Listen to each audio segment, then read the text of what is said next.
وشق البحار. بسم الله الرحمن الرحيم. إن الحمد لله نحمده ونستعينه ونستغفره ونعوذ بالله من شرور أنفسنا ومن سيئات أعمالنا من يهده الله فلا مضل له ومن يضلل فلا هادي له وأشهد أن لا إله إلا الله وحده لا شريك له وأشهد أن محمدا عبده ورسوله أما بعد. Kita melanjutkan kitab Ushul Sunnah, pokok-pokok akidah Ahlussunnah wal Jamaah, yang ditulis oleh Imam Ahmad bin Hanbal rahimahullah ta'ala. Dan kita masuk di poin ke-41. Di poin ke-41 Al-Imam Ahmad, beliau berkata, warrajmu haqqun ala man zana wa qad uhsina idza tarafa aw qamat alaihi bayyinatun. Dan hukuman rajam adalah hukuman yang hak dan ditunaikan kepada orang yang berzina wa qad uhsina, dan dia sudah muhsin, sudah pernah menikah. Idza tarafa, jika dia mengakui zinanya, aw qamat alaihi bayyinatun, atau terdapat bukti atas perbuatannya. Wa qad rajama Rasulullah sallallahu alaihi wasallam. Rasulullah sallallahu alaihi wasallam pernah merajam, yaitu menjatuhkan hukuman rajam bagi orang yang berzina. Wa qad rajamat al-a'immatur rasyidun. Demikian juga a'immatur rasyidun, yaitu khulafaur rasyidin, mereka juga pernah merajam orang yang berzina di zamannya. Ya, di sini kita akan membicarakan tentang masalah yang merupakan kesepakatan dalam agama kita, yaitu tentang hadduz zina, hukuman bagi orang yang berbuat zina. Zina merupakan dosa yang sangat keji. Innahu kana fahishatan wa maqtan wa sa'a sabila.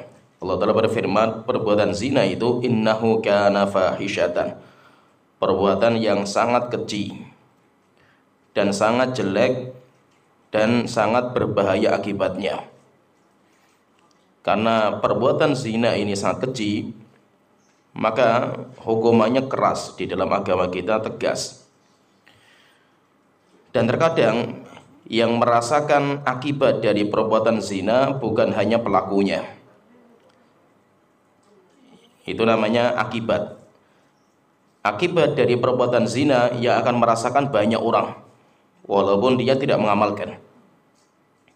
Sehingga zina bukan hanya akibatnya itu menimpa kepada pelakunya saja, tetapi masyarakatnya pun akan mendapatkan akibatnya, yaitu Allah akan mengazab, akan ditimpakan azab disebabkan karena zina merajalela. Jika zina sudah merajalela di sebuah masyarakat, maka zina itu telah membuka pintu akan datangnya azab Allah Ta'ala, yaitu terkadang azab yang Allah telah timpakan, musibah yang Allah timpakan, itu terkadang disebabkan karena zina yang sudah merajalela. Bahkan anak yang dihasilkan dari zina, walaupun anak nggak punya dosa, anak tidak punya dosa, tapi anak harus menanggung akibat dosa dari orang tuanya, sehingga anak itu dinamakan dengan anak zina. Dinamakan dengan anak zina. Dan anak itu nggak punya bapak. Anak itu dinisbatkan kepada ibunya. Kalau nanti dia itu menikah, walaupun ibunya itu menikah dengan laki-laki yang menzinainya, kalaupun nanti anak itu menikah, maka bapak yang menikahi ibunya tidak bisa menjadi wali dalam pernikahan, karena bukan siapa-siapa. Terus itu anak siapa nanti walinya? Maka wali dia adalah wali hakim. Sehingga anak itu harus menanggung akibat dari perbuatan dosa orang tuanya. Menunjukkan apa? Menunjukkan terkadang dosa, akibat dari perbuatan dosa yang merasakan bukan hanya pelakunya, masyarakat, negara, demikian juga lingkungan, itu semuanya akan merasakan perbuatan dari dosa yang sudah merajalela. Walaupun mereka tidak mengamalkan, walaupun orang-orang itu tidak berbuat dosa, yang berbuat dosa ya beberapa orang saja. Tapi kalau sudah merajalela, maka nanti Allah akan turunkan azab kepada mereka. Dan orang yang berbuat zina, karena zina itu perbuatan yang sangat keji, sampai mendekati saja hukumnya nggak dibolehkan. Wala taqrabuz zina, jangan sekali-kali kalian mendekati zina, yaitu mendekati saja hukumnya haram. Sehingga semua sebab yang bisa mengantarkan kepada zina dalam agama kita semuanya ditutup, sehingga tidak boleh berduaan. Rasulullah mengatakan tidak ada laki-laki perempuan yang berduaan kecuali pasti syaitan yang ketiga. Tidak boleh bersentuhan. Rasulullah mengatakan siapa yang dia nanti di hari kiamat dipaku kepalanya dengan paku besi, itu lebih ringan daripada orang yang bersentuhan dengan selain jenisnya, selain mahramnya. Jadi semua pintu-pintu itu sudah ditutup dalam agama kita, sudah ditutup. Apalagi sampai terjadi perzinaan yang asli, maka itu dosa yang sangat mengerikan, termasuk dosa besar yang membinasakan. Dan orang yang berbuat zina, nanti kata para ulama mengatakan, orang yang berbuat zina terbagi menjadi dua macam. Orang yang berbuat zina terbagi menjadi dua macam. Yang pertama, orang yang belum menikah. Orang yang belum menikah dengan pernikahan yang syar'i. Yaitu pernikahan yang syar'i itu maksudnya dengan akad yang resmi. Ada wali, kemudian ada ijab qabul, yaitu intinya tidak ada akad. Walaupun dia sudah berkali-kali berzina. Tetap dia itu tidak dinamakan orang yang sudah menikah. Karena syaratnya itu harus menikah dengan pernikahan yang sah. Orang yang berzina dan dia belum menikah, maka dihukum cambuk 100 kali. Dicambuk 100 kali. Kemudian setelah itu nanti khilaf di antara para ulama. Kalau jumhur, mereka mengatakan jumhur ulama dicambuk 100 kali dan diasingkan selama setahun. Yaitu diasingkan itu ditaruh di tempat pedalaman atau dipasung. Ya kalau kita di penjara selama setahun, tidak boleh muamalah sama orang selama setahun. Itu kalau pendapat jumhur. Tapi sebagian ulama mengatakan enggak, yaitu diasingkan selama setahun itu sudah dihapus. Dulu memang seperti itu, orangnya berzina dia dicambuk 100 kali dan diasingkan selama setahun. Tapi setelah itu ada ayat yang menghapus hukuman diasingkan selama setahun. Sehingga orang yang berzina dan dia belum menikah, maka hukumannya hanya dicambuk selama 100 kali. Sebagaimana Allah Ta'ala berfirman dalam surat An-Nur ayat kedua, Az-zaniyatu waz-zani fajlidu kulla wahidin minhuma mi'ata jaldah. Perempuan yang berzina dan laki-laki yang berzina, cambuklah mereka dengan 100 kali cambukan. Wala ta'khudkum bihima ra'fatun fi dinillah, dan kalian jangan kasih sayang, yaitu jangan kasihan melihat mereka. Jangan sekali-kali kalian itu ketika mencambuk kasihan, untuk menegakkan agama Allah Ta'ala. In kuntum tu'minuna billahi wal yaumil akhir, jika kalian beriman kepada Allah dan hari akhir. Wal yashhad adzabahuma ta'ifatun minal mu'minin, dan hendaknya hukuman cambuk disaksikan sama masyarakat. Berarti dicambuknya itu di lapangan. Orang-orang suruh datang kemudian suruh melihat cambuknya mereka, yaitu mereka dihukumi cambuk.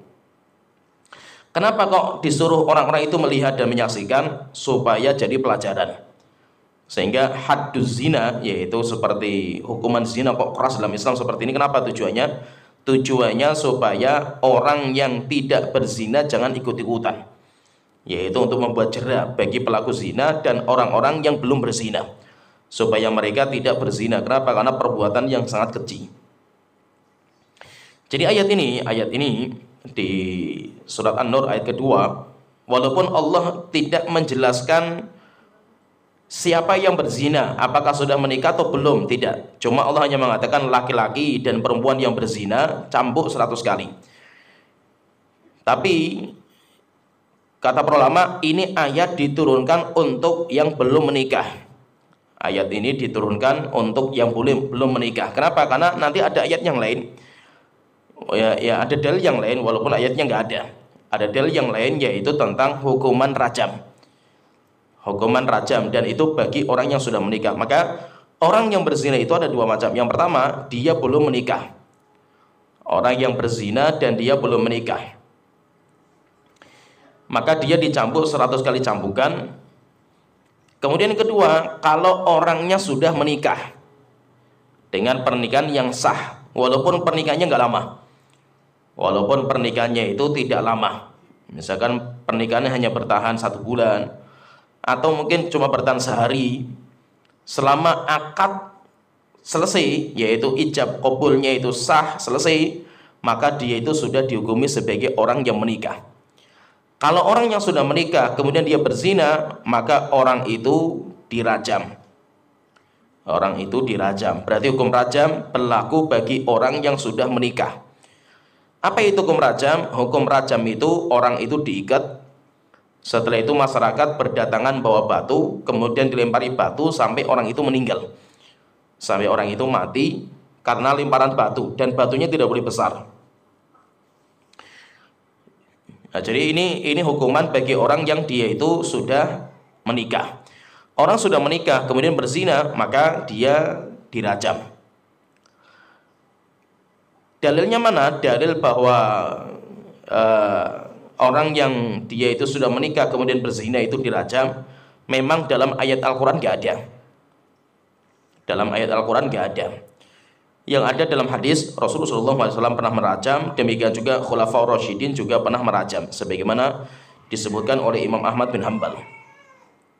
Namun dulu pernah sempat ada sebuah ayat di dalam Al-Quran, para sahabat membaca ayat itu, ayat yang berkaitan dengan rajam bagi orang yang sudah menikah, tetapi ayat itu dihapus hukumnya, yaitu lafadznya nggak ada. Ayat itu dihapus lafadznya, tapi hukumnya masih berlaku. Jadi nanti ada model-model nasakh itu seperti itu. Model-model nasakh itu ada ayat yang dihapus lafadznya, tapi hukumnya masih berjalan. Lafadznya nggak ada, tapi hukumnya masih berjalan, seperti ayat rajam. Ada juga nanti ayat yang dihapus hukumnya, tapi lafadznya masih ada. Dan kita dapatkan di Al-Quran beberapa ayat yang kita baca, masih kita baca, tapi nggak boleh kita amalkan lagi karena sudah dihapus. Kemudian nanti ada ayat juga yang sudah dihapus lafadz dan hukumnya. Lafadz dan hukumnya semuanya sudah nggak ada. Nah, ada ayat di dalam Al-Quran, ayat yang dulu pernah dibaca oleh para sahabat, setelah itu ayatnya dihapus lafadznya, tapi hukumnya masih berlaku. Ayatnya, asy-syaikhu wasy-syaikhatu idza zanaya farjumuhuma. Asy-syaikhu wasy-syaikhatu, laki-laki dan perempuan yang sudah menikah, idza zanaya, kalau keduanya berzina, farjumuhuma, rajamlah mereka berdua. Ayat ini dulu sempat ada di Al-Quran, dan para sahabat pun sempat membaca dalam sholat mereka. Tapi setelah itu lafadznya dihapus oleh Allah Ta'ala, tetapi hukumnya sampai hari kiamat masih berlaku. Oleh karena itu Umar bin Khattab radhiyallahu anhu, beliau pernah berkata, Umar bin Khattab, beliau di atas mimbar. Ketika beliau di atas mimbar, maka beliau mengatakan, innallaha ba'atha Muhammadan bil haqqi, Allah telah mengutus Nabi Muhammad dengan kebenaran, wa anzala alaihil kitab, dan Allah menurunkan kepada Nabi Muhammad kitab suci. Fakana mimma anzalallahu ayat ar-rajmi, dan di antara ayat yang Allah turunkan kepada Nabi Muhammad adalah ayat rajam. Faqara'naha, kami dulu pernah membaca ayat itu. Wa aqalnaha, dan kami faham. Wa wa'ainaha, dan kami memahami. Jadi kami mengerti tentang ayat itu dan kami memahaminya. Rajama Rasulullah sallallahu alaihi wasallam, bahkan Rasulullah pernah merajam. Wa rajamna ba'dahu, dan kami pun juga melanjutkan hukum itu. Kami pun juga merajam. Wa akhsha in tola bin nasi zamanun. Setelah itu beliau mengatakan, dan saya takut jika nanti zaman semakin panjang, yaitu semakin jauh dari zaman kenabian, ayyakula qail, saya takut nanti muncul orang-orang yang mengatakan, wallahi ma najidu ayat ar-rajmi fi kitabillah, kami tidak mendapatkan ayat rajam dalam Al-Quran, sehingga kami tidak akan menjalankan. Kenapa? Karena di Al-Quran nggak ada. Fayadillu, akhirnya mereka menyimpang dan tersesat, bitarki faridatin anzalahullah, karena mereka meninggalkan kewajiban yang Allah turunkan kepada mereka.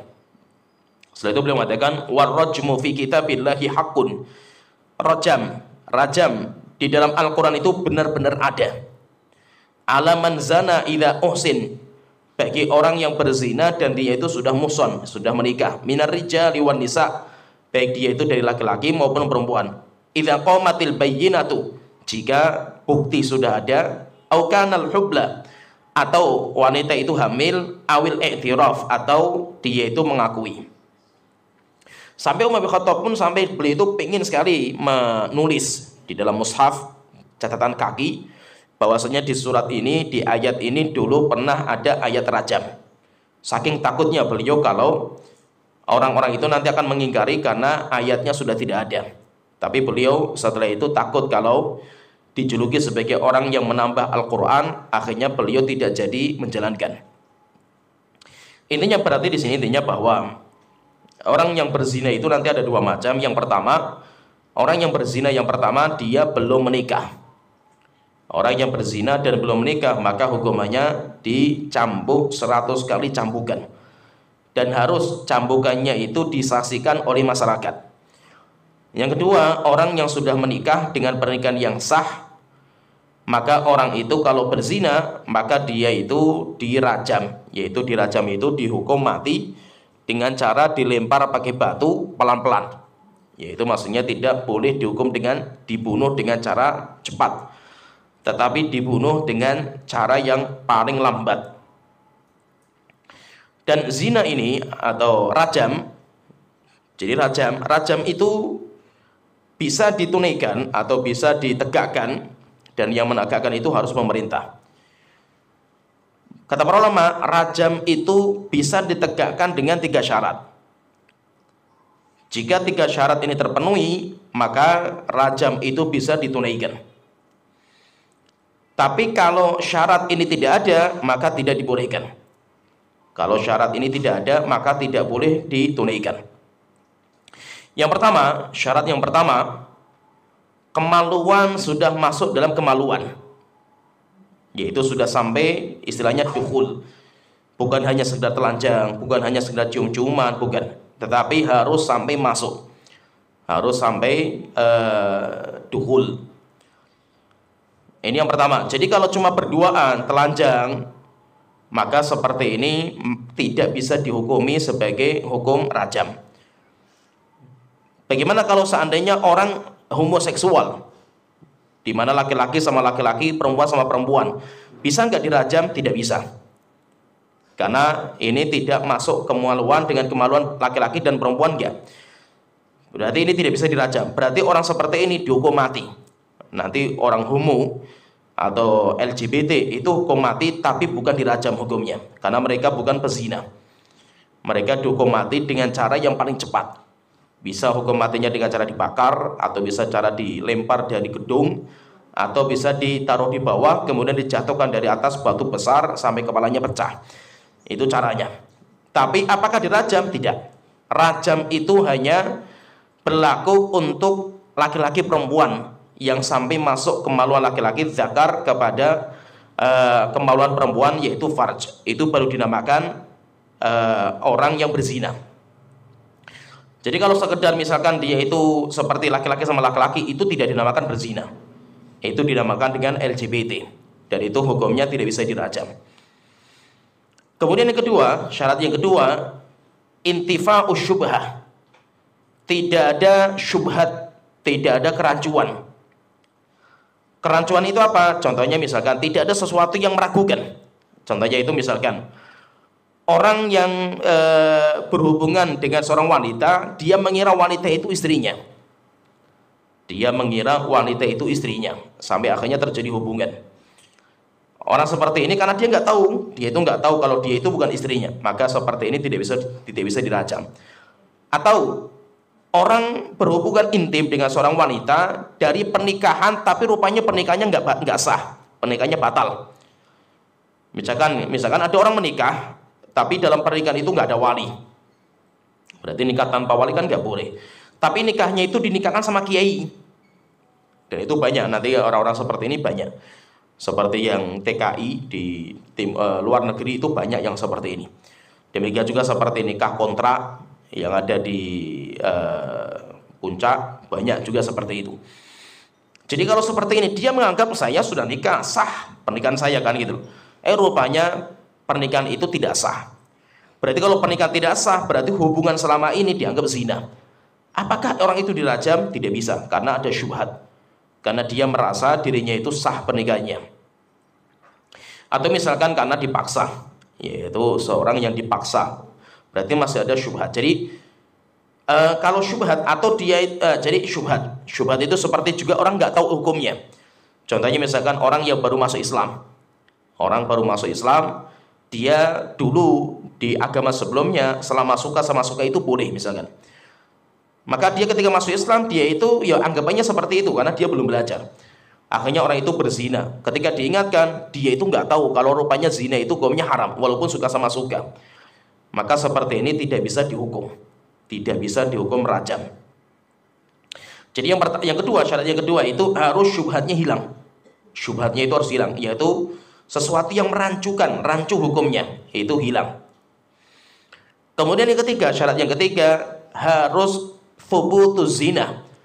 Perzinaan itu bisa ditetapkan, yaitu benar-benar orang itu sudah berzina dengan informasi yang valid, gitu. Jadi informasi itu harus jelas.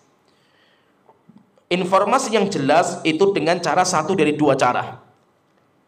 Bagaimana kita itu bisa menetapkan si A itu berzina? Maka menetapkan berzina itu dengan satu dari dua cara. Yang pertama, al-i'tiraf. Yang pertama dengan cara dia itu mengakui. Orang datang kemudian mengatakan saya akui diri saya sudah berzina. Yang nanti akan kita sebutkan, saya akan sebutkan beberapa contoh rajamnya di zaman Rasulullah dan zaman para sahabat. Dan semuanya itu karena pengakuan. Ada orang yang mengatakan datang, laki-laki atau perempuan datang mengatakan ya Rasulullah saya berzina. Nah, setelah itu ditegakkan hukumnya, setelah itu baru dirajam. Jadi pertama yang bisa dijalankan itu adalah pengakuan pribadi. Yang kedua, hukum rajam ini bisa ditegakkan ketika ada laporan dari 4 saksi laki-laki yang adil. Harus 4 orang. Jika yang melaporkan cuma 3 orang tok, dia kurang 1, buktinya kurang, saksinya kurang 1. Maka 3 orang semuanya dicambuk. 80 kali cambukan. Jadi harus orang yang mengatakan bahwasanya si A itu berzina. Saya mengatakan misalnya si A berzina, maka saya harus membawa 4 saksi laki-laki, atau kalau nggak laki-laki, 1 saksi laki-laki sama dengan 2. Berarti kalau 2 ya berarti perempuan itu 1 laki-laki itu sama dengan 2 perempuan. Dan saksi-saksi ini, kata para ulama, harus melihat kemaluan sudah masuk. Tidak boleh cuma sekedar di kamar, berduaan, pelukan, nggak bisa. Harus melihat langsung. Kalau tidak membawa saksi, maka semuanya dicambuk karena hukuman menuduh seorang wanita yang suci dengan tuduhan zina. Sehingga hati-hati, menuduh wanita yang suci dengan tuduhan zina itu nggak main-main dalam agama kita, dosa besar. Sehingga harus membawa saksi 4. Kalau saksinya kurang, maka semuanya dicambuk. 80 kali cambukan. Sebagaimana Allah Ta'ala berfirman dalam surat An-Nur ayat keempat, walladzina yarmunal muhsonati thumma lam ya'tu bi arba'ati syuhada. Siapa yang menuduh wanita yang baik dengan tuduhan zina? Misalkan ada orang mengatakan, oh si fulan itu pezina dia itu. si fulan itu pelacur misalkan itu tuduhan ini nggak main-main loh, hati-hati. Orang menuduh dengan tuduhan seperti ini, maka dia tuduhan yang sudah keluar tidak bisa dibatalkan.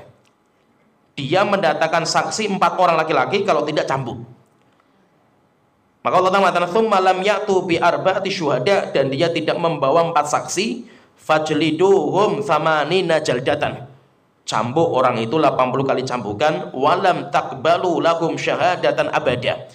Dan orang itu tidak boleh lagi diterima persaksiannya. Jadi persaksian orang itu enggak diterima. Wa ulaika humul fasikun, dan orang itu adalah orang yang fasik. Berarti gini, kalau kita baca ayat ini, orang yang menuduh seseorang dengan tuduhan zina dan dia tidak membawa saksi, maka hukumannya 3. Dia itu mendapatkan 3 hukuman. Yang pertama dicambuk 80 kali cambukan. Yang kedua, persaksian dia nggak diterima lagi. Kalau suatu ketika dia itu nanti menjadi saksi di pengadilan, nggak diterima. Kemudian yang ketiga, dia itu dijuluki sebagai orang-orang yang fasik. Dijuluki sebagai orang yang fasik. Ini bagi orang yang dia itu menuduh orang lain dengan tuduhan zina. Sehingga tidak main-main. Orang menuduh orang lain dengan tuduhan zina itu nggak main-main. Maka orang yang dia itu berzina bisa ditetapkan dengan 1 dari 2 cara. Yang pertama ditetapkan dari pengakuan dia sendiri. Yang kedua ditetapkan dari saksi. Tapi Syekhul Islam mengatakan tidak pernah ada dalam sejarah orang dirajam karena persaksian. Kenapa? Saking susahnya, harus 4 orang. Harus membawa 4 orang dan semuanya melihat. Pernah di zaman Ali bin Abi Thalib, ada orang, dia menuduh orang lain dengan zina. Ditanya sama Ali, sudah masuk ke pemerintah pengadilan. Ditanya, mana saksinya? Akhirnya dia membawa 3 orang saksi. Ditanya, benar nggak kamu itu melihat? Ya, saya melihat dengan mata saya langsung. Tanya lagi yang kedua, kamu melihat nggak? Ya, saya melihat dengan mata saya langsung. Tanya lagi yang ketiga, kamu melihat nggak? Ya, kemudian ditanya lagi, mana yang keempat? Hanya dia mengatakan enggak, cuma kami bertiga yang melihat gitu loh. Yaitu sama yang tadi menuduh dengan bawa 3 saksi, kami yang melihat itu. Maka Ali bin Abi Thalib mengatakan enggak. Bawakan 1 lagi saksi menjadi 4, kalau tidak semua akan saya cambuk. Jadi yang menuduh dan semuanya menjadi saksi, semuanya dicambuk semua. Semuanya dicambuk semua. Akhirnya karena mereka tidak bisa membawa saksi, akhirnya semuanya dicambuk. 5 orang. Jadi pertama yang menuduh, kemudian dia membawa saksi 4. Jadi kalau kita melihat orang berzina, entah kita itu istri kita sendirilah, atau suami kita selingkuh, atau yang lainnya, tidak boleh kita saksikan sendiri. Ajak orang sebagai saksi. Tapi itu nggak mudah. Dan harus melihat kemaluan, sudah masuk kemaluan. Bukan hanya saya melihat telanjang berdua di kamar, nggak bisa. Tidak bisa. Itu seperti itu nanti dicambuk semuanya. Sehingga tidak pernah ada dalam sejarah orang dicambuk, orang dirajam gara-gara mereka itu persaksian orang. Terus bagaimana sekarang pertanyaan di sini? Bagaimana kalau suaminya itu misalkan memergoki istrinya itu selingkuh, atau istrinya memergoki suaminya selingkuh dengan wanita lain? Boleh nggak kita mengatakan kamu itu berzina kamu ini? Nggak boleh, harus mendatangkan saksi 4. Hatta istrinya sendiri. Maka itu Allah Ta'ala mengatakan yaitu ini berkaitan dengan suami istri. Berkaitan dengan suami istri. Ini pernah terjadi zaman Rasulullah juga. Ada seorang suami, dia pulang kerja sampai di rumah mendapati istrinya sedang berduaan dengan laki-laki lain telanjang dalam kamar. Akhirnya laki-laki ini mengatakan, kamu berzina kamu. Kalimat berzina ini perempuannya nggak terima. Ya, akhirnya beritanya sampai ke Rasulullah SAW. Akhirnya dipanggil mereka berdua. Maka Rasulullah mengatakan, datangkan 4 saksi laki-laki yang melihat, kamu akan saya bebaskan dari cambukan. Akhirnya dia mengatakan, ya Rasulullah, apakah saya sebagai seorang suami melihat istri saya seperti ini, saya tidak boleh mengatakan saya berzina? Nggak boleh. Tidak boleh sampai kamu mendatangkan 4 saksi laki-laki yang melihat langsung. Akhirnya Rasulullah mengatakan, pilihan kamu cuma 1 dari 2. Yang sudah mengatakan istri saya berzina, pilihannya cuma 1 dari 2. Datangkan 4 saksi laki-laki. Kalau tidak, cambuk. Akhirnya dia mengatakan, ya Rasulullah, terus bagaimana supaya saya bisa lepas dari hukuman itu? Yaitu apa? Dia nggak bisa mendatangkan saksi karena memang dia melihatnya sendiri. Kemudian dia pengen cambukan 80 kali cambukan itu bebas. Akhirnya Rasulullah mengatakan, kamu lanat wanita itu. Maka dilanat. Nanti ada hukum namanya hukum li'an. Hukum li'an yaitu saya bersaksi bahwa saya itu adalah benar, saya bersumpah atas nama Allah saya itu benar, saya bersumpah atas nama Allah saya benar 4 kali. Setelah itu saya mengatakan saya bersumpah kalau saya itu benar dan saya siap diazab jika seandainya persaksian saya itu keliru. Kalau sudah laki-lakinya itu dia itu melaknat istrinya, dan semoga laknat turun kepada istri saya kalau dia itu berbohong. Nanti kalau sudah sampai hukum laknat seperti ini, maka jatuh kepada wanita. Berarti wanitanya dirajam. Wanitanya dirajam. Wanita itu nanti boleh juga bisa keluar juga dari azab yaitu rajam ketika dia melaknat suaminya. Kalau sudah saling melaknat seperti ini, maka itu dinamakan dengan hukum namanya hukum li'an. Di dalam fikih namanya hukum li'an. Kalau hukum li'an itu sudah otomatis mereka bercerai selama-lamanya, nggak mungkin kembali selama-lamanya. Tidak boleh kembali selama-lamanya. Walaupun istrinya sudah menikah dengan laki-laki yang lain, nggak boleh kembali. Berbeda dengan perceraian yang sudah sampai tingkatan cerai bain. Bain itu ceraian yang ketiga.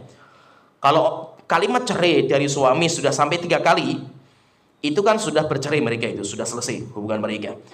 Tidak boleh suami itu kembali kepada istrinya sampai wanita itu menikah dengan laki-laki yang lain, sampai berhubungan, sampai bercerai, sampai menunggu masa iddah selesai, baru itu nanti boleh bagi laki-laki pertama untuk kembali. Allah sebutkan nanti hukum li'an yaitu tadi yang saling menuduh suaminya atau istrinya sebagai orang yang berzina. Di dalam surat An-Nur, karena surat An-Nur itu kebanyakan awal-awal bicara masalah ini, yaitu masalah perzinaan. Allah Ta'ala berfirman di dalam surat An-Nur ayat ke-6, 6, 7, 8, 9, 10. Allah Ta'ala berfirman, walladzina yarmuna azwajahum, dan orang-orang yang menuduh istrinya sebagai wanita yang selingkuh atau wanita yang berzina. Kalimat selingkuh, yaitu selingkuh ini keluar, atau zina. Walam yakun lahum syuhada, dan dia tidak bisa mendatangkan saksi illa anfusuhum, kecuali jiwa mereka sendiri, diri mereka sendiri saksinya itu. Fasyahadatu ahadihim arba'u syahadatin billah innahu laminas sholihin, maka dia boleh mengganti 4 saksi dengan 4 yaitu 4 sumpah. Dia harus bersumpah dengan 4 kali. Itu sebagai pengganti dari saksi. Bahwasanya dia itu termasuk orang yang benar, orang yang jujur. Setelah itu wal khamisatu, kemudian yang kedua, yang kelima, yaitu mengatakan 4 kali dia bersumpah kalau dia itu benar melihat. Setelah itu yang kelima, perkataan yang kelima suaminya, al-laknatullahi alaihi in kana minal kadzibin. Semoga laknat Allah tercurah kepada saya kalau saya termasuk orang yang dusta. Ini namanya hukum li'an. Maka setelah itu jatuh kepada perempuannya. Wa yadra'u anhal adzaba an tashhada arba'a syahadatin billahi innahu laminal kadzibin. Dan perempuan itu bisa selamat juga dari hukum rajam ketika dia bersaksi dengan 4 kali saksi sumpah kalau dia itu, yaitu suaminya itu berdusta. Saya bersumpah atas nama Allah kalau suami saya dusta. Saya bersumpah atas nama Allah Ta'ala suami saya berdusta, sampai 4 kali. Wal khamisata, kemudian yang kelima, anna ghadaballahi 'alaiha in kana minas shadiqin. Semoga laknat Allah, murka Allah turun kepada suami saya kalau dia itu termasuk orang semoga laknat Allah turun kepada saya jika suami saya termasuk orang yang jujur. Ini namanya hukum, dinamakan dengan hukum li'an. Nah, jadi tidak main-main dalam masalah ini, tidak main-main lagi. Maka itu hatta seorang suami sama istrinya atau istri sama suaminya tidak boleh menuduh dengan sembarangan. Kalaupun kita misalkan melihat istri kita, misalkan ada seorang dia punya istri, istrinya misalkan berduaan sama laki-laki. Sampai akhirnya kita cari informasi, rupanya mereka berduaan ke hotel. Bagaimana caranya? Ajak orang untuk menjadi saksi. Jangan sendirian. Pertanyaannya bagaimana kalau rekaman? CCTV misalkan atau rekaman, bisa nggak itu menjadi bukti? Tidak bisa. CCTV tidak bisa. Harus mata melihat langsung. Maka itu tidak ada dalam sejarah, tidak ada dalam sejarah orang yang dirajam disebabkan karena persaksian orang. Karena ada orang lain yang menyaksikan, setelah itu mereka itu bersaksi di atas pengadilan kalau mereka telah melihat dengan mata mereka kalau mereka itu berdua itu sudah berzina. Dan itu nggak pernah ada. Itu nggak pernah ada. Kebanyakan yang terjadi rajam itu disebabkan karena pengakuan sendiri, yaitu pengakuan pribadi. Dan banyak kejadian-kejadian di zaman para sahabat, yaitu sahabat-sahabat yang mereka itu berzina. Sampai akhirnya mereka mengaku, kemudian setelah itu mereka dirajam di zaman Rasulullah SAW. Menunjukkan apa? Nanti saya akan ceritakan beberapa hadis berkaitan masalah ini. Ini sebagai bukti intinya bahwa manusia itu tempatnya dosa dan maksiat. Itu sekelas sahabat loh ini, bukan main-main, sekelas sahabat. Itu saja mereka berzina. Ada juga seorang sahabat yang minum khamr. Menunjukkan apa? Manusia itu pasti akan jatuh. Bahkan dosa zina itu ngeri sekali. Dosa zina itu kata Rasulullah mengatakan, kutiba ala bani Adam hadzuhu minaz zina. Setiap orang pasti akan dicatat dosa zina. Wa huwa mudrikun la mahalah, dan dia pasti akan mendapatkan dosa zina, nggak bisa lari dari itu. Tapi zinanya itu apa? Macam-macam. Ada zina mata, ada zina telinga, ada zina mulut, ada zina pikiran. Kemudian yang terbesar nanti zina kemaluan. Dan yang dinamakan dengan orang pezina itu yang kemaluannya. Sehingga menunjukkan bahwa zina itu, dosa zina itu pasti kita punya. Tapi dosa zina itu zina mata kita, atau zina telinga kita, zina mulut kita, itu namanya zina. Dan menunjukkan bahwa manusia terbaik itu bukan orang yang tidak punya dosa. Maka perlu kita pahami di sini, manusia terbaik bukan orang yang tidak punya dosa. Tapi manusia terbaik itu siapa? Orang yang ketika jatuh dalam dosa, dia itu mengamalkan 3. Yang pertama, dia itu mengakui. Dia itu mengakui dosanya. Orang mengakui dosanya itu luar biasa. Saya mengakui saya itu telah jatuh dalam kesalahan. Orang ngaku kalau dirinya salah itu sudah luar biasa. Jadi dia mengakui. Kemudian yang kedua, bertaubat. Dia bertobat, yaitu meninggalkan, kemudian berniat untuk tidak mengulangi, kemudian menyesali perbuatannya. Itu luar biasa itu. Kemudian yang ketiga, dia itu siap untuk menanggung risiko akan dosa yang dia kerjakan. Siapa yang dia itu jatuh dalam dosa, dia mengamalkan 3 ini, itu manusia terbaik. Sehingga manusia terbaik itu, fahami, manusia terbaik bukan orang yang nggak punya dosa, karena nggak mungkin ada orang seperti itu. Tapi manusia terbaik itu apa? Orang ketika dia jatuh dalam dosa, dia itu mengakui bahwasanya dirinya itu salah. Ini modal pertama itu mengakui kesalahan. Itu sudah luar biasa, dan banyak orang yang tidak berani mengakui kesalahan. Salah sebenarnya itu, dia itu salah, tapi dia nggak berani. Akhirnya apa? Merasa menang walaupun salah dia itu. Merasa dia itu ego, merasa dia itu karena orang punya jabatan, dia itu punya kekuasaan, dia punya harta. Akhirnya apa? Tidak mau mengakui kesalahan. Walaupun apa? Dia tahu dia itu salah itu. Sehingga mengakui saya itu salah itu sudah luar biasa itu. Setelah saya mengakui saya salah, kemudian saya bertaubat, memperbaiki diri. Saya berusaha untuk menutupi dosa-dosa saya. Kemudian ketika kita siap menjalankan resikonya. Walaupun resikonya kita harus minta maaf kepada orang yang kita tuduh, atau yang kita caci maki, yang kita gibai, atau kita fitnah. Saya siap, karena ini saya keliru, memang dalam masalah ini saya keliru. Akhirnya saya datang ke orangnya, minta penghalalan. Atau saya siap mengganti rugi kalau memang saya itu, kesalahan saya itu sampai menghancurkan, merusak harta. Saya siap ganti rugi. Atau kesalahan saya itu karena membunuh orang. Ya, membunuh, walaupun ya terkadang waktu itu emosi gitu loh. Waktu itu emosi sampai akhirnya saya bunuh orang itu. Walaupun saya itu nggak sengaja membunuh dengan senjata untuk membunuh, tidak. Berkelahi misalkan, ngambil batu, lempar mukanya, prok, mati orangnya. Saya tidak membunuh dengan sengaja membawa senjata untuk membunuh, bukan. Tapi karena ya kelahi, tapi setelah itu orangnya mati. Ya saya siap menanggung risiko. Saya siap menanggung risiko. Demikian juga kalau jatuhnya dosanya dalam zina, ya orang itu siap menanggung risiko. Walaupun risikonya harus mati saya ini. Jadi orang yang siap menanggung risiko dari dosa yang dia kerjakan, itu yang luar biasa. Itu yang luar biasa, dan itu yang jarang.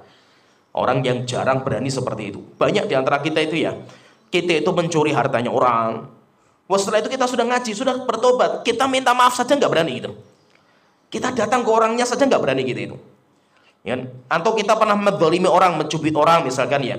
Setelah itu kita itu bertobat, kita sudah ngaji kenal sunnah, kita untuk datang ke orangnya minta maaf saja kita nggak berani gitu. Ya, dan orang seperti itu. Kita dulu pernah fitnah seseorang misalkan, orang itu saya fitnah, saya habisi lah martabatnya itu. Setelah itu saya bertobat, berani nggak dia itu menghadap orang itu minta maaf? Nggak ada yang berani. Dan kebanyakan seperti itu. Kebanyakan saya sudah bertobat. Oke, kalau kamu sudah bertobat, ya risikonya kamu menzalimi orang, selesaikan dengan orang itu. Enggak, saya mending kalau seperti itu nggak usah lah itu. Banyak yang seperti itu. Apalagi kalau sudah sampai tingkatan dosanya itu sudah sampai tingkatan hudud, yaitu sampai akhirnya dia siap dihukum, potong tangan, misalkan kalau dia mencuri atau dia dicambuk, dia nggak berani lagi setelah itu. Kenapa? Karena ya berat, yaitu berat sekali itu. Akibat dari dosanya itu berat. Baik itu.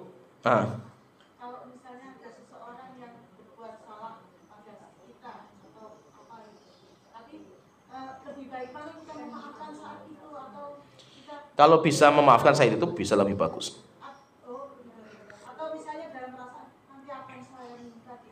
Boleh juga. Boleh juga. Kalau bolehnya boleh. Saya dizalimi, saya boleh nggak menuntut hak saya? Boleh. Kalau nggak ditunaikan sekarang sampai hari kiamat, saya tuntut itu. Boleh. Tapi kalau faman afa wa aslaha, siapa yang bisa memaafkan dan siapa yang bisa memperbaiki diri, maka itu lebih baik pahalanya. Maka silakan kita itu lihat maslahatnya. Kita bisa sabar nggak? Kita bisa memaafkan nggak? Kalau bisa, alhamdulillah. Kalau tidak bisa, yuk kita tuntut. Kalau nggak selesai sekarang dunia, yuk sampai hari kiamat. Pokoknya saya kejar orang itu. Itu boleh nggak seperti itu? Boleh, nggak apa-apa gitu.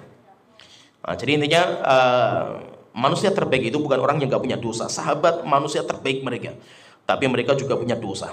Manusia terbaik itu orang ketika jatuh dalam dosa, dia mengakui dosanya, dia mengatakan dalam dirinya kalau saya memang salah. Saya akui saya itu salah. Kemudian yang kedua, dia bertobat kepada Allah Ta'ala dengan taubat yang nasuha. Yang ketiga, dia siap menjalankan resiko. Walaupun resikonya, saya akan mengganti rugi, atau saya datang ke orang untuk minta maaf, atau saya siap mungkin itu dipotong tangan saya. Selama apa? Selama dengan cara itulah dosa saya bisa bersih. Ada cerita terjadi zaman Rasulullah SAW. Jadi di zaman Rasulullah itu ada beberapa kasus orang-orang yang dirajam di zaman itu, bukan hanya 1-2 orang, banyak. Beberapa orang yang dirajam di zaman Rasulullah. Berarti menunjukkan apa? Menunjukkan sahabat saja itu mereka manusia biasa, mereka jatuh dalam zina. Itu sahabat-sahabat mulia. Tapi mereka hebatnya mereka itu apa? Yang membedakan sahabat dengan kita, bukan mereka itu nggak punya dosa, bukan. Yang membedakan kita dengan mereka, sahabat itu adalah orang yang mereka itu pengen dosanya diampuni sama Allah Ta'ala. Walaupun resikonya mereka nanti harus mati, dihukum mati, tetapi mereka sudah siap. Ada sebuah riwayat dikeluarkan oleh Bukhari dan Muslim dari Buraidah bin Husayb al-Aslami. Ini saya ceritakan ceritanya. Dia bercerita, kata Buraidah bercerita, Ja'a Ma'iz ibnu Malikin ila Nabi sallallahu alaihi wasallam. Pernah suatu ketika datang seorang laki-laki namanya Ma'iz bin Malik. Ada seorang laki-laki namanya Ma'iz bin Malik Al-Aslami, dari suku Aslam. Dan Malik ini, Ma'iz bin Malik ini datang ke Rasulullah SAW. Kemudian dia berkata kepada Rasulullah, "Ya Rasulullah, tohirni. Wahai Rasulullah, tolong sucikan saya. Saya sudah jatuh dalam zina ya Rasulullah." Ini laki-laki, ini seorang laki-laki. Faqala, maka Rasulullah mengatakan, "Waihak, celaka, apa yang sudah kamu ucapkan? Irji fastaghfirillah wa tub ilaihi." Sudah kamu pulang.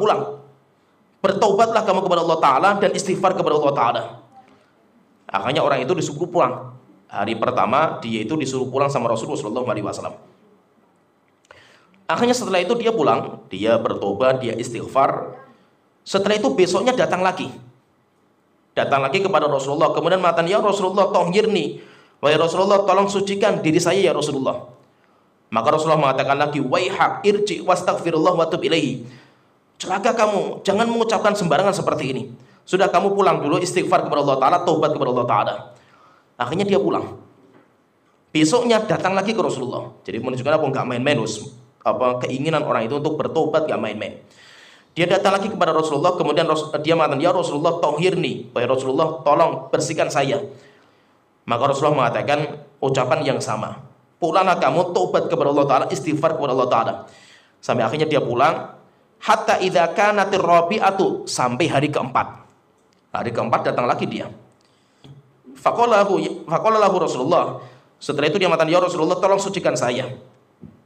Akhirnya Rasulullah mengatakan, fima utahhiruka, saya bersihkan dari mana, dari apa gitu. Akhirnya faqala, maka orang ini mengatakan, minaz zina, ya Rasulullah, saya telah jatuh dalam perbuatan yang sangat keji, yaitu apa? Saya berzina ya Rasulullah. Akhirnya Rasul ketika mendengar kalimat ini nggak main-main ini. Ini kalau sudah sampai berita kepada pengadilan atau pemerintah, kan Rasulullah sebagai pengadilan. Ini nggak main-main. Maka Rasulullah mengatakan kepada orang-orang yang di situ, tanya semua, abihi junun, wahai para sahabat, kalian melihat orang ini gila nggak itu? Yaitu dia mengatakan seperti ini nggak main-main loh akibatnya itu. Orang ini gila atau normal ini? Maka para sahabat mengatakan, innahu laisa bimajnun, ya Rasulullah, itu orang normal itu. Yaitu Ma'iz bin Malik itu orang normal, bukan orang gila ya Rasulullah. Akhirnya setelah itu Rasulullah SAW tanya kepada para sahabat lagi, asyariba khomron, coba cek apakah orang itu minum khomer. Yaitu dia itu minum khomer ya. Akhirnya dicek sama para sahabat, enggak ya Rasulullah, dia tidak minum khomer, dia orang yang sadar dia itu. Maksudnya apa? Dia berani mengucapkan seperti ini, enggak main-main ini, karena resikonya mati gitu. Dia kalau berani mengatakan saya berzina ya Rasulullah, itu sampai ke pengadilan mengakui dirinya, itu hukumannya mati. Faqama rajulun fastankahahu falat yajid minhu riha khamrin. Yaitu nanti para sahabat sampai ngecek lagi, nggak ada, dicium-cium sampai disuruh meludah, apakah ada bau khamrnya? Nggak ada sama sekali. Akhirnya setelah itu Rasulullah mengatakan, sudah, kalau seperti itu bawa orang ini rajam. Akhirnya para sahabat membikinkan sebuah lubangan. Jadi para sahabat itu membikinkan kayak parit di lubang. Jadi setelah itu Ma'iz bin Malik ini suruh turun. Setelah turun, kemudian setelah itu dilimpari dari atas batu-batuan, sampai dia itu mengatakan, tolong cepatlah cara membunuh saya. Dia mengatakan kepada para sahabat, tolong cepatlah kalian itu membunuh saya, supaya dosa saya segera berguguran. Fawadha yadahu fi yadihi. Setelah itu dia meletakkan tangannya di tangannya, yaitu dia mengikat tangannya itu supaya dia itu siap untuk merasakan lemparan batu. Setelah itu dia mengatakan, uqtulni bil hijarah, ayo segera lempari saya. Falabithu bidzalika yaumaini aw thalathan. Setelah itu dilempari pakai batu, hari pertama belum meninggal. Setelah itu diangkat, kemudian diistirahatkan, tidur, malamnya tidur. Disuruh makan, kemudian lanjut lagi besoknya. Dirajam lagi, hari kedua belum meninggal juga. Setelah itu diangkat, kemudian diistirahatkan, kemudian kasih makan. Setelah itu hari ketiga dirajam lagi. Setelah itu sampai hari ketiga baru orang itu meninggal. Jadi meninggalnya di hari ketiga. Coba yang berarti apa? Merajam itu bukan membunuh dengan cara yang paling cepat. Beda dengan cara kalau orang itu dipancung. Kalau orang membunuh kan dipancung kan di penggal lehernya dari belakang, langsung mati orang itu. Karena kalau hukuman pancung itu cepat sekali matinya. Kalau ini kan enggak. Kalau misalkan enggak mati sampai 10 hari, ya udah setiap hari dilempari batu terus sampai 10 hari. Sampai akhirnya orang itu meninggal. Ketika orang itu meninggal, thumma ja'a Rasulullah sallallahu alaihi wasallam wa hum julusun. Maka Rasulullah datang mengecek, rupanya orang itu sudah meninggal, para sahabat sedang duduk. Akhirnya Rasulullah mengucapkan salam kepada mereka, kemudian setelah itu Rasulullah duduk dan melihat kepada Ma'iz bin Malik ini. Sudah kondisinya sudah meninggal. Setelah itu Rasulullah mengatakan, istaghfiru li Ma'iz bin Malik. Wahai para sahabatku, minta ampunkanlah kalian kepada Allah Ta'ala supaya Allah memaafkan dosanya Ma'iz bin Malik ini. Faqalu, kemudian para sahabat mengatakan, ghafarallahu li Ma'iz bin Malik, semoga Allah mengampuni dosanya Ma'iz bin Malik. Setelah itu Rasulullah mengatakan, laqad taba taubatan law qusimat baina ummatin lawasi'atuhum.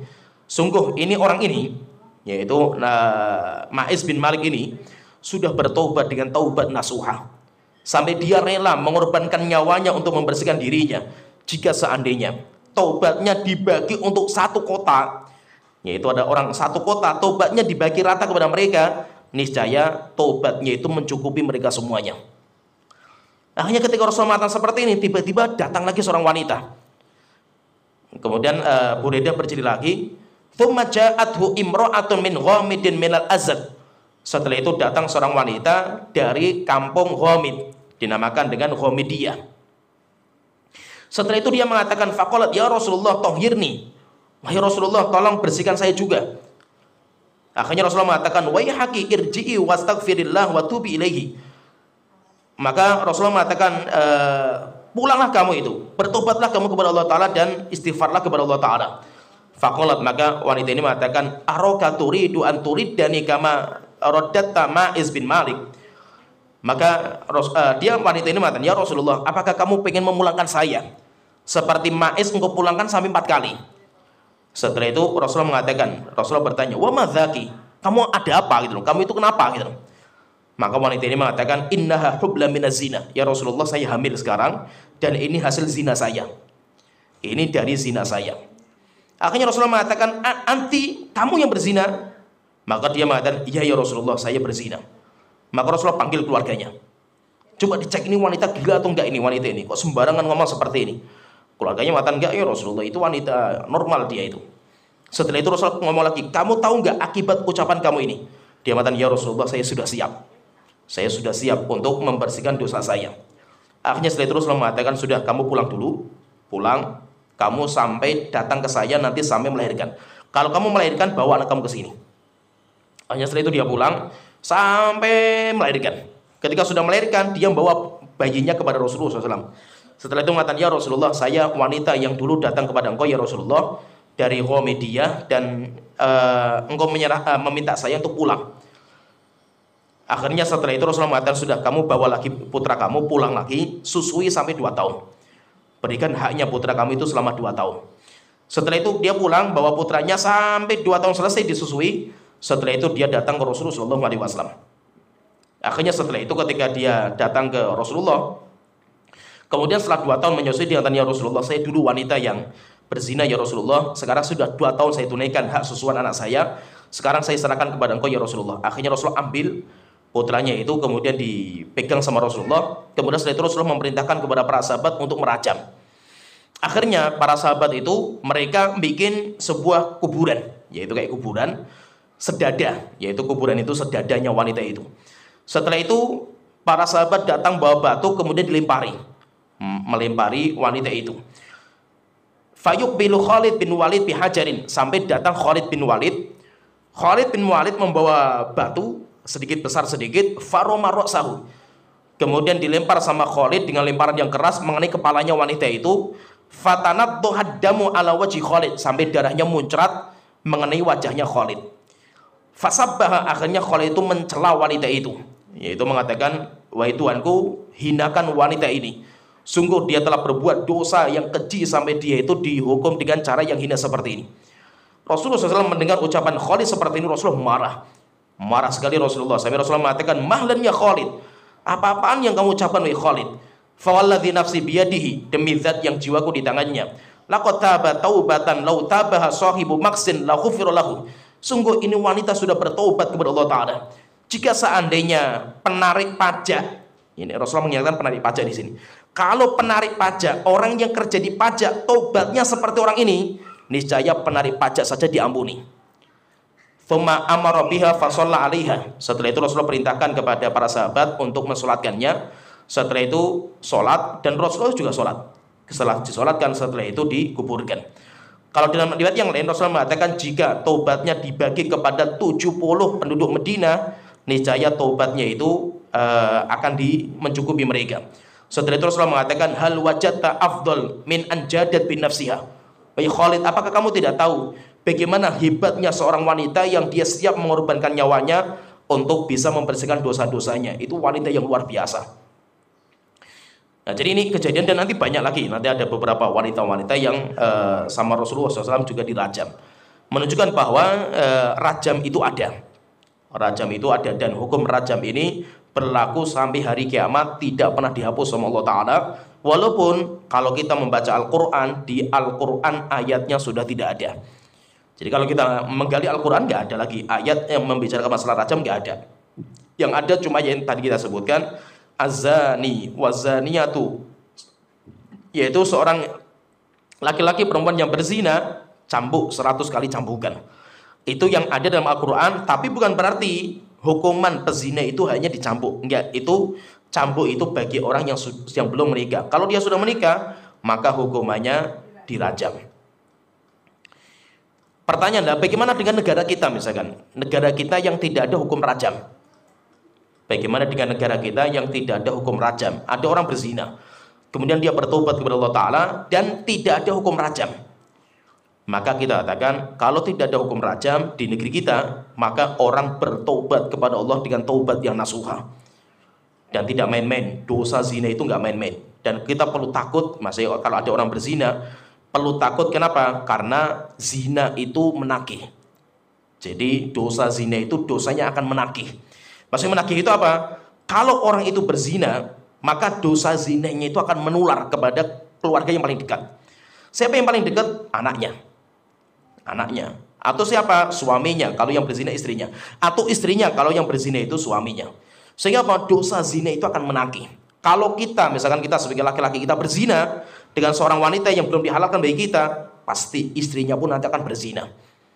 Istrinya nanti akan menagih, yaitu akan menagih seperti itu. Demikian juga anaknya. Nah, itu dibahas oleh para ulama, bagaimana kalau ada seorang, misalkan ada dua wanita. Yang pertama, wanita ini baik, agamanya bagus, tapi dia anak zina.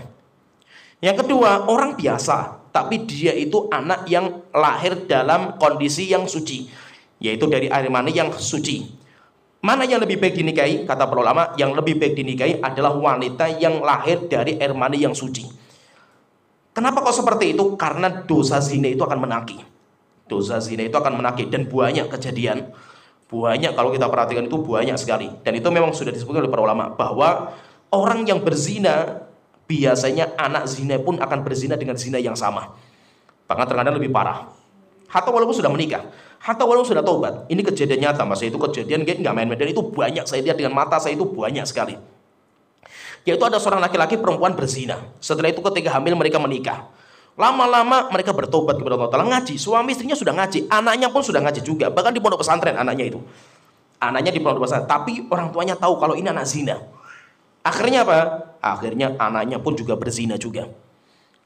Bukan orang yang awam loh, masa itu bukan orang awam, keluarga yang sudah ngaji. Bahkan yang anaknya laki-laki, anaknya pun jenggotan gitu.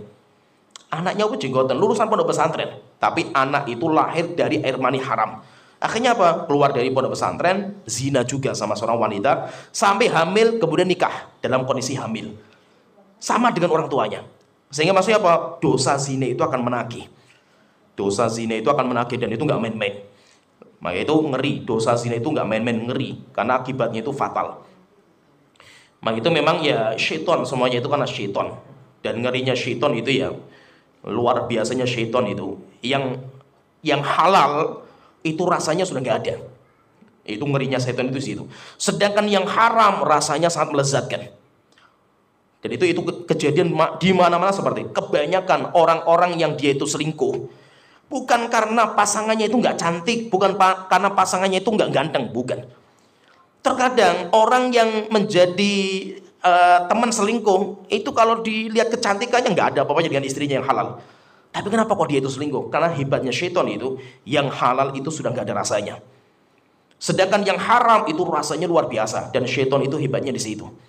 Nah itu terus bagaimana caranya itu? Caranya sabar. Melawan syaitan itu hanya dengan kesabaran. Kalau kita nggak sabar, jatuh juga kita itu. Dan sampai masih itu, dan itu ya nyata terjadi seperti itu. Apalagi kalau orang itu sudah menjadi public figure. Makanya sering saya ingatkan ke teman-teman saya sendiri sebagai seorang ustadz, demikian juga sebagai ya ketua pengajian biasanya itu. Orang-orang kalau sudah muncul di public figure itu nanti ujiannya semakin tinggi. Jadi ujian itu ratingnya kan semakin tinggi itu. Semakin dia itu naik ke atas ratingnya itu, ujiannya semakin mengerikan. Semakin mengerikan, dan banyak yang jatuh. Banyak yang statusnya dia sudah jadi statusnya menjadi ustadzah, rupanya zina juga. Bukan mereka itu belum menikah, sudah menikah, sudah punya anak. Sampai ada kasus yang lumayan parah. Sampai saya pernah nangani, karena ini terjadinya di luar Jawa. Saya ngisi kajian hampir setiap bulan di kota itu. Daurah sering saya gitu ke kota itu. Ya alhamdulillah saya sering kumpulkan lah ustaz sana itu. Lah saya di sana itu punya kayak murid saya di Yaman, ya kayak murid saya lah itu. Sekarang jadi ustadz kibar lah di sana itu. Itu pun juga jatuh juga, parah juga masalahnya itu. Dan rupanya bahwa ketika saya cari informasi, rupanya kasusnya banyak. Masa itu bukan hanya orang awam, ustadz-ustadz yang jatuh dalam masalah ini pun banyak. Kenapa? Karena memang nggak main-main. Fitnah seperti ini nggak main-main. Tidak ada yang selamat kecuali bagi orang-orang yang Allah selamatkan. Kalau kita diselamatkan oleh Allah Ta'ala, baru kita akan selamat. Kalau tidak, hancur juga kita. Ya sebenarnya sini pembahasan kita, alhamdulillah kita sudah selesai pembahasan tentang rajam. Nanti insya Allah kita masuk di pembahasan yang lain.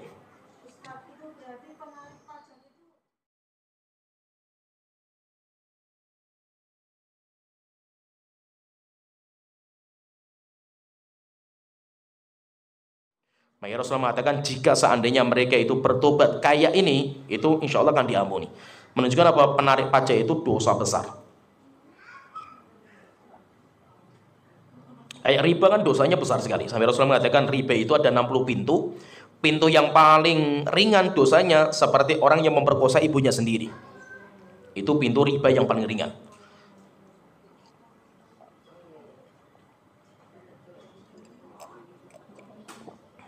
Kemudian saya ingatkan terakhir saya masih ingat. Terus solusinya apa supaya kita sama anak kita itu nggak jatuh dalam riba? Mungkin anak kita lah. Kalau kita kan mungkin sudah insya Allah lah. Tapi anak kita yang mereka masih muda, mereka fitnah masih terpapar luar biasa kuatnya. Terus bagaimana solusinya itu? Fahami di sini ya, fahami. Jika memang anak kita itu sudah siap menikah, apalagi sudah jatuh dalam pacaran misalkan itu.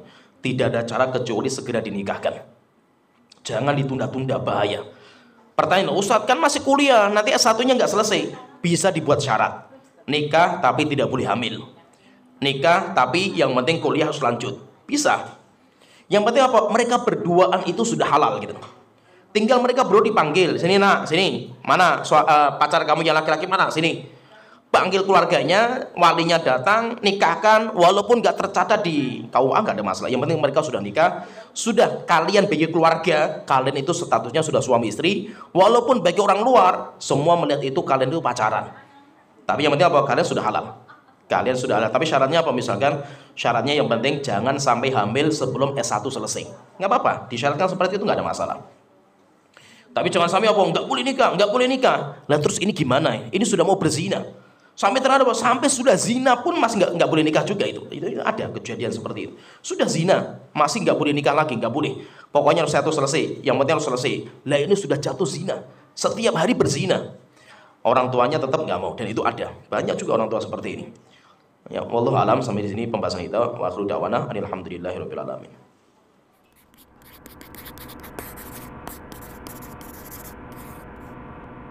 Donasi dakwah multimedia Nida'us Salam.